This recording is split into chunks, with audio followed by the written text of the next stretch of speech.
Bismillahirrahmanirrahim. Assalamualaikum warahmatullahi wabarakatuh.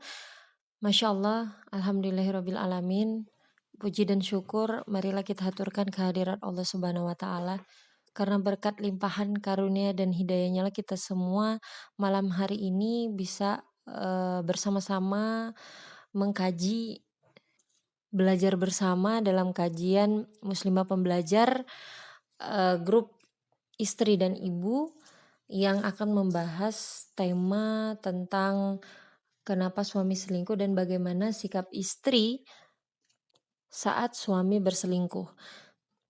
Satu hal yang perlu kita syukuri adalah di tengah banyaknya kesibukan kita sebagai seorang istri, sebagai seorang ibu, di mana menjalankan peran-peran domestiknya, menyelesaikan peran-peran rumah tangganya, dan ada pula beberapa ibu rumah, ibu bekerja ya kan, yang memang harus ekstra dalam melakukan perannya. Ada yang sibuk bekerja di luar rumah, tapi juga tetap punya kewajiban untuk menjalankan peran rumah tangganya di dalam rumah.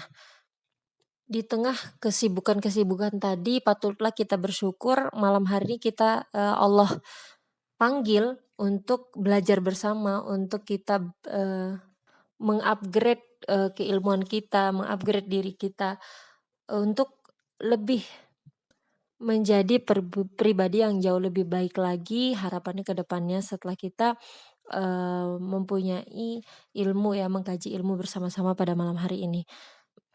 Salawat beriring salam. Semoga kita selalu curah limpahkan kepada junjungan kita Nabi besar kita Nabi Muhammad Shallallahu Alaihi Wasallam. Baik, tadi pagi Umu sudah share ya materi awal tentang tanda-tanda kenapa suami selingkuh dan tanda-tanda kan suami berselingkuh. Nah, pada malam hari ini kita akan membahas bagaimana sikap sebagai seorang istri ketika suami berselingkuh.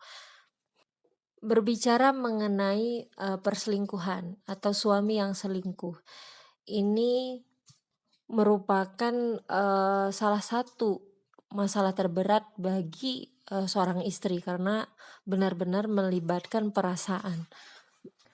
Harapan semua wanita tentu ketika selesai ijab kabul, saat suami memilih kita sebagai istrinya, harapan kita sebagai istri, kitalah yang menjadi satu-satunya orang yang dia cintai setelah ibunya ya. Dan tentu semua wanita bercita-cita untuk bisa bersama-sama terus sama suaminya sampai dengan maut yang memisahkan. Namun harapan dan cita-cita tadi luntur seketika mengetahui bahwa suami telah berselingkuh. Perasaan terhina, perasaan tergantikan, perasaan tidak berharga, perasaan kecewa, semua campur aduk. Yang pernah merasakan mengalami permasalahan perselingkuhan ini tentu tahu betul bagaimana rasanya ketika mengetahui suami berselingkuh. Ada juga beberapa istri yang ketika mendapati suaminya berselingkuh menanggapi dengan sikap yang agresif, marah. Bisa marah dengan wanita yang menjadi selingkuhan suaminya ataupun marah kepada suaminya. Gejolak-gejolak emosi kecemburuan, emosi-emosi merasa tidak dihargai, merasa dikhianati tadi keluar semua, diutarakan semua kepada suaminya, ataupun ada yang berani ya untuk menghadapi wanita yang menjadi selingkuhan suaminya. Namun sebenarnya bagaimana sih sikap istri yang tepat dalam menghadapi permasalahan suami yang selingkuh?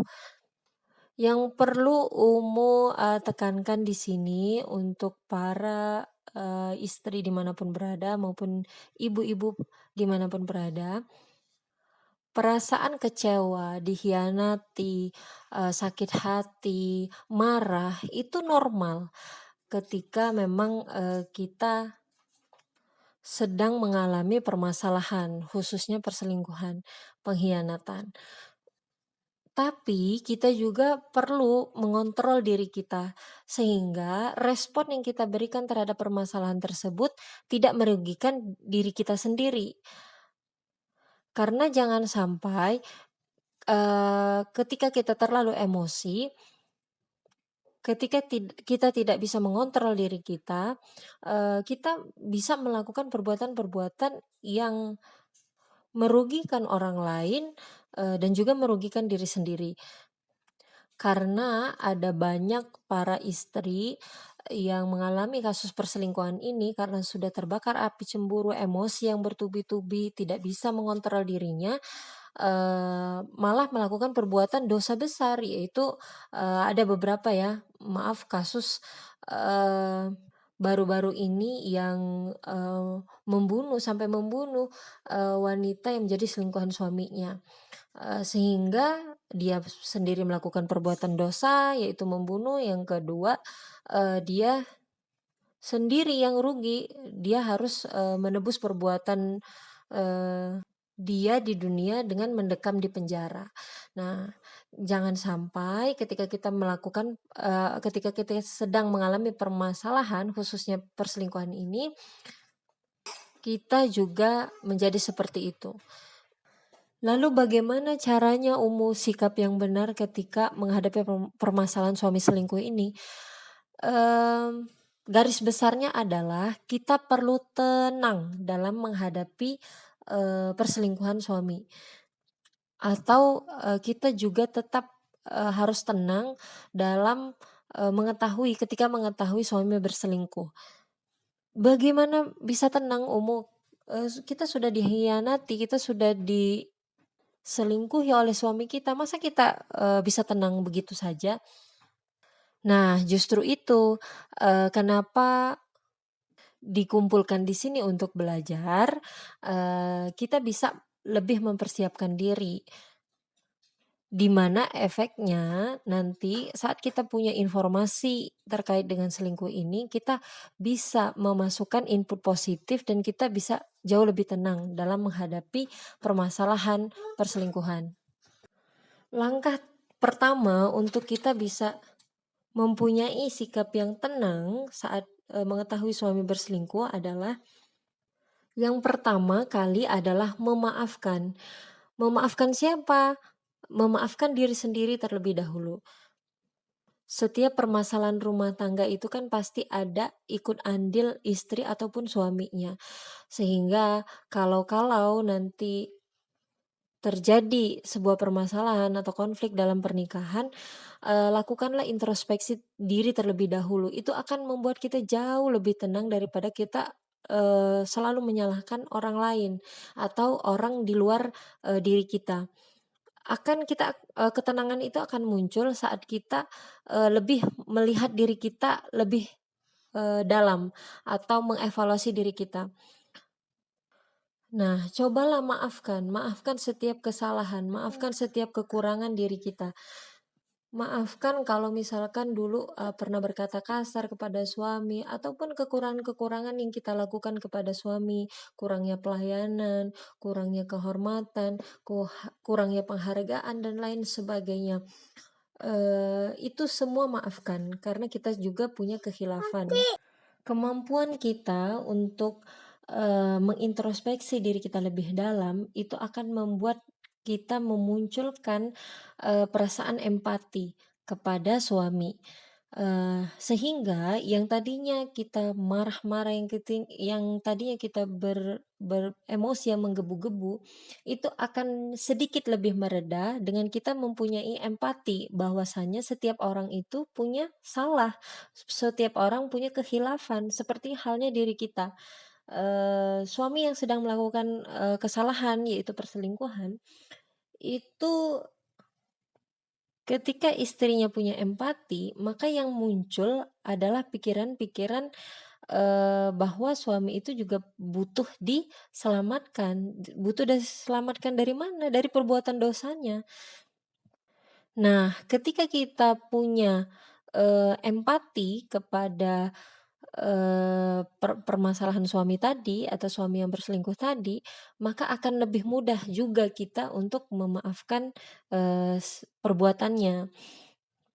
Nah, saat kita sudah memaafkan diri kita sendiri dan, mempunyai empati kepada, kesalahan suami, maka akan muncul ketenangan.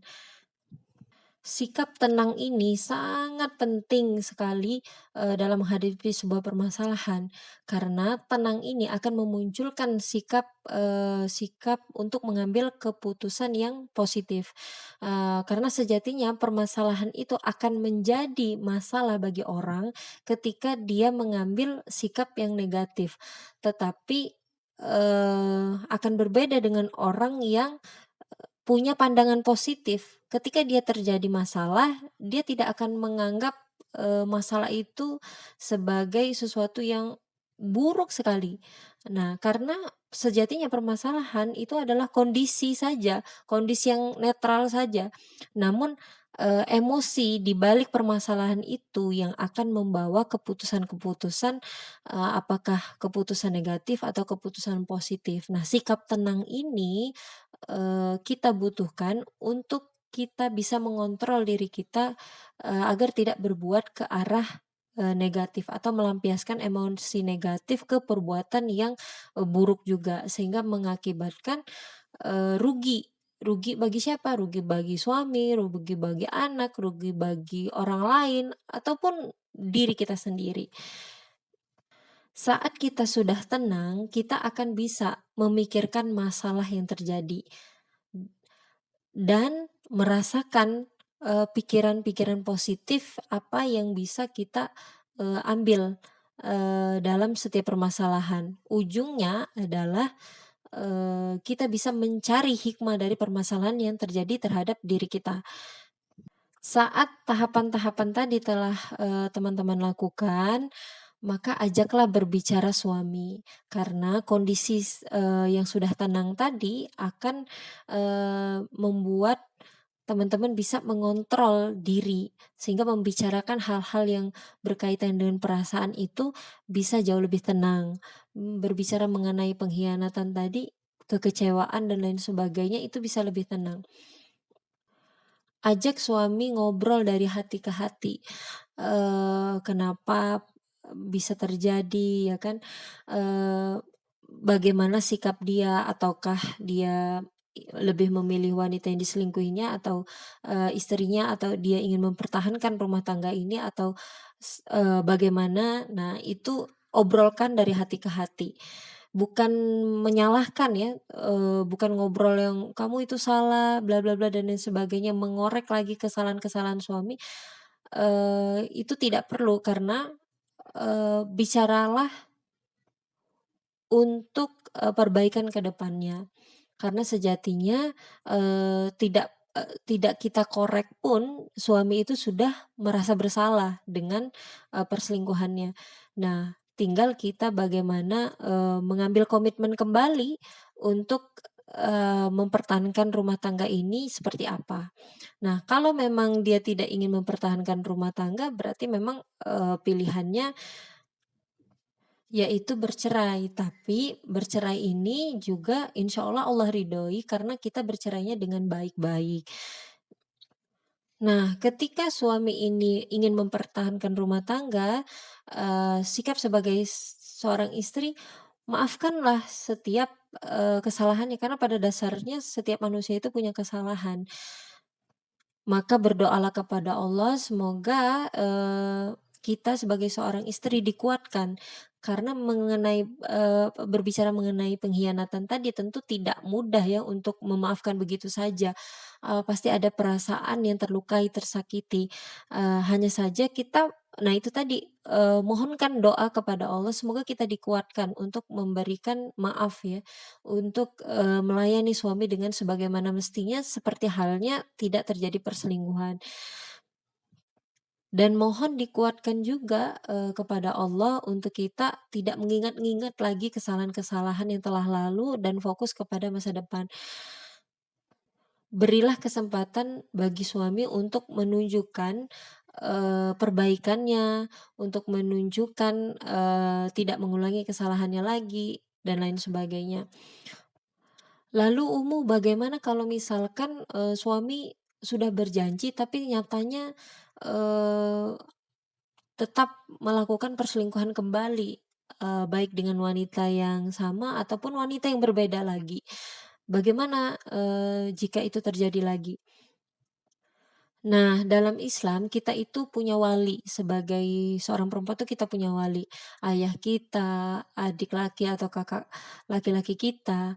Nah, itu kita bisa minta masukan, perlindungan, nasihat dari beliau untuk menasehati suami kita. Artinya, memang aib rumah tangga itu ya tidak boleh memang diumbar kepada semua orang. Hanya saja, kita ini sebagai wanita dalam Islam itu dilindungi oleh wali-wali kita. Nah, bukan membuka aib, tapi kita meminta perlindungan untuk, menasehati suami ini, bagaimana ke depannya, maunya seperti apa gitu kan. Karena ketika kita, berbicara kepada wali kita dan wali kita itu merasa bertanggung jawab dan dia akan berbicara tegas kepada suami kita. Nah, suami kita ini, punya komitmen lagi bukan hanya kepada diri kita, tapi komitmen tanggung jawab lagi untuk memperbaiki perbuatannya, kepada wali kita, ayah kita, dan wali-wali kita yang lainnya ya. Nah, ketika memang setelah adanya komitmen dan suami ini berjanji bahwa tidak akan mengulangi perbuatannya lagi kepada wali kita tadi, artinya 2 komitmen atau 2 janji yang dia, katakan, kepada kita dan kepada wali kita, tapi pada akhirnya dia tetap melakukan perbuatan yang sama, dia tetap mengulangi kesalahan-kesalahan dia, ya pilihan terakhir kita memang bukan pilihan yang, begitu mudah ya, karena mungkin ada anak dan lain sebagainya, mempertimbangkan anak dan lain sebagainya. Kemudian, perceraian itu adalah sesuatu yang dihalalkan tapi dibenci oleh Allah. Namun, setelah kita melalui proses yang panjang tadi, kita maafkan dengan tenang, ya kan, kita ajak berbicara, kita ambil komitmennya, kita maafkan, lalu dia mengulangi lagi, kita juga sudah pakai wali, dia juga sudah berjanji kepada wali kita untuk tidak mengulangi hal yang sama, tapi nyatanya dia tetap melakukan hal yang sama. Nah, disitulah perceraian itu bisa kita ambil. Karena, bisa jadi orang ini memang, bukan orang yang tepat untuk membimbing kita, menjadi seorang istri. Karena dikhawatirkan ketika kita terus bersama dengan orang-orang laki-laki yang seperti ini ya, yang seperti buruk perangainya, berani melakukan perbuatan-perbuatan dosa, sudah kita maafkan pun tetap mengulanginya dengan secara berulang, maka tidak baik kita terus mempertahankan, pernikahan dengan orang yang seperti ini. Dan selalu senantiasalah berdoa kepada Allah, semoga Allah ridho dengan langkah atau keputusan yang, kita ambil setelah, berbagai proses yang sudah kita jalankan. Yang perlu sangat tekankan di sini adalah, setiap permasalahan apapun itu termasuk perselingkuhan ya, walaupun dia benar-benar perselingkuhan ini, apa ya, membuat seorang wanita itu menjadi sangat kecewa, tersakiti hatinya, tapi pada dasarnya setiap kejadian itu pasti ada hikmahnya. Ambillah hikmahnya itu untuk pembelajaran kita ke depannya.